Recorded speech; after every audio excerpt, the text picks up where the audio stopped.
ఏపీలో TDP YCP కార్యకర్తల మధ్య గొడవలు ఆగడం లేదు. చిత్తూరు జిల్లా పొంగనూరులో తీవ్ర ఉద్రిక్తత నెలకొంది. మాజీ ఎంపీ రెడ్డప్ప ఇంటికి ఎంపీ మిథున్ రెడ్డి వెళ్లడంపై టెన్షన్ వాతావరణం నెలకొంది. టీడీపీ, జనసేన, బీజేపీ కార్యకర్తలు నిరసనకు దిగారు. మిథున్ రెడ్డి గోబ్యాక్ అంటూ నినాదాలు చేశారు. మిథున్ రెడ్డి పర్యటనను నిరసిస్తూ నిరసన ర్యాలీ చేపట్టారు. వైసీపీ, టీడీపీ శ్రేణులు రెడ్డప్ప ఇంటి వద్ద రాళ్లు రువ్వుకున్నారు. ఇరు పార్టీల కార్యకర్తలు పరస్పరం పరిస్థితి అదుపు తప్పడంతో ఎంపీ గన్మెన్ గాల్లోకి కాల్పులు జరిపారు. ఇక ఇరు వర్గాలను పోలీసులు అదుపు చేశారు.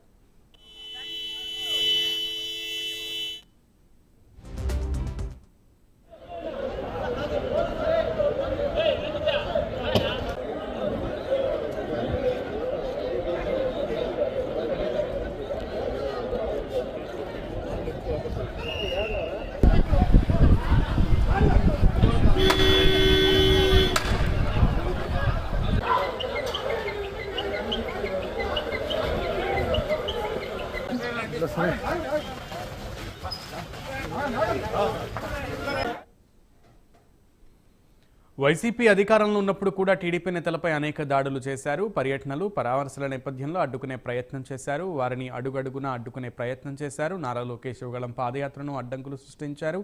అయినా ఎక్కడా వెనకడుగు వేయలేదు. ఇప్పుడు వైసీపీ ఓడిపోయింది. కూటమి ప్రభుత్వం అధికారంలోకి వచ్చింది.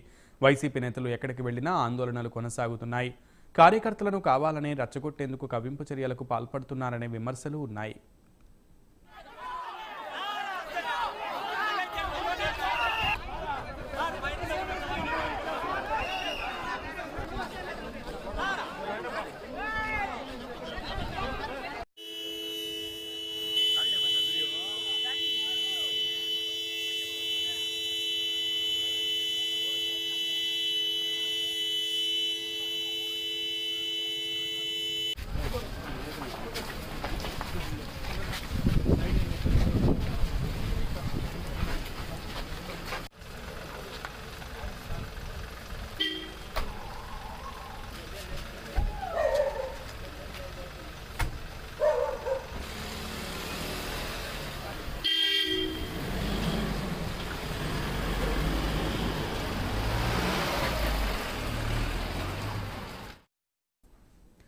ఇక వైసీపీ నాయకుల దాడిలో 6 టీడీపీ నేతలకు గాయాలయ్యాయి. ఎంపీ మిథున్ రెడ్డి, చిత్తూరు మాజీ ఎంపీ రెడ్డప్ప వాహనాల అద్దాలు ధ్వంసమయ్యాయి.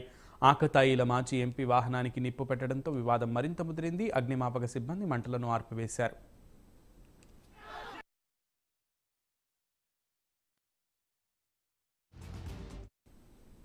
దాడుల్లో 2 పోలీసులు గాయపడ్డారు. దాదాపు 10 వాహనాలు ధ్వంసమయ్యాయి. ఎంపీ మిథున్ రెడ్డిని అక్కడి నుండి పటిష్ట భద్రత మధ్య కారులో తరలించారు. ఆయన మాత్రం సాయంత్రం వరకు కదిలేది లేదని భీష్మించుకుని కూర్చున్నారు. అయితే పోలీసులు నచ్చజెప్పడంతో పటిష్ట భద్రత మధ్య ఆయన తిరుపతికి వెళ్లారు. దీంతో స్థానికులు ఊపిరి పీల్చుకున్నారు.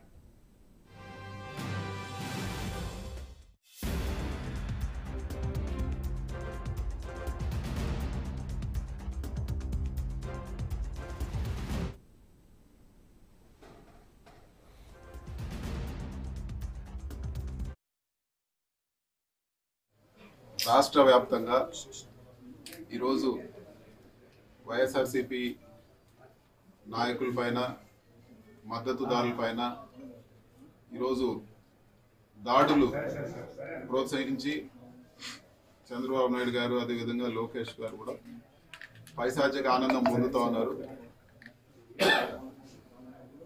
నిన్న వినుకొండలో నడి రోడ్లో చేతులు నరికేసి వైఎస్ఆర్సీపీ లీడర్ని చంపేయడం జరిగింది. అదేవిధంగా ఇప్పటికే చాలా మర్డర్లు జరిగాయి, చాలా చోట్ల గొడవలు జరుగుతున్నాయి. పుంగనూరు నియోజకవర్గంలో రాజకీయంగా అక్కసు పట్టలేక, రాజకీయ కక్షతో ప్రశాంతంగా ఉన్న పుంగనూరు నియోజకవర్గంలో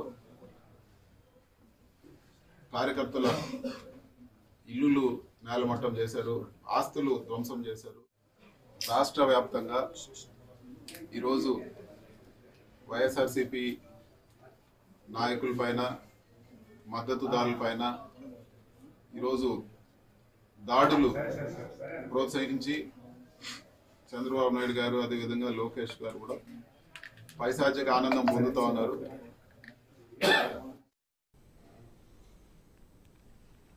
టీడీపీ వైసీపీ కార్యకర్తలు సంయమనం పాటించాలని సూచించారు హోంమంత్రి అనిత. చట్టాన్ని ఎవరూ చేతుల్లోకి తీసుకోకూడదన్నారు. ఏమైనా సమస్యలుంటే పీఎస్కు వెళ్లి ఫిర్యాదు చేయాలన్నారు. గొడవలకు వెళ్లి జీవితాలను నాశనం చేసుకోవద్దన్నారు అనిత. రెచ్చగొట్టుకుంటున్నారు. రెచ్చగొట్టుకొని ఎవరు ఇబ్బంది పడుతున్నారు? అక్కడ మిథున్ రెడ్డి ఆయన సేఫ్. కామన్ పీపుల్ ఇప్పుడు కామన్ పీపుల్ ఉన్నారు. ఇప్పుడు ఎవరు ఇబ్బందులు పడతారు? ఎవరు కేసులు ఇరుక్కుంటారు? బోత్ పార్టీస్ కేసులు ఇరుక్కుంటాయి. ఎందుకు ఆ కేసులు మనం అంతవరకు తెచ్చుకోవడం ఎందుకు?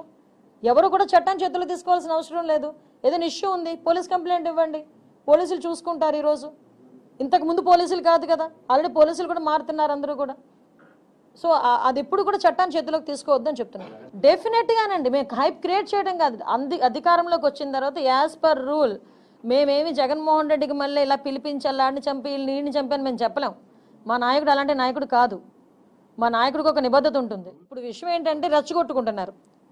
రెచ్చగొట్టుకొని ఎవరు ఇబ్బంది పడుతున్నారు? అక్కడ మిథున్ రెడ్డి ఆయన సేఫ్. కామన్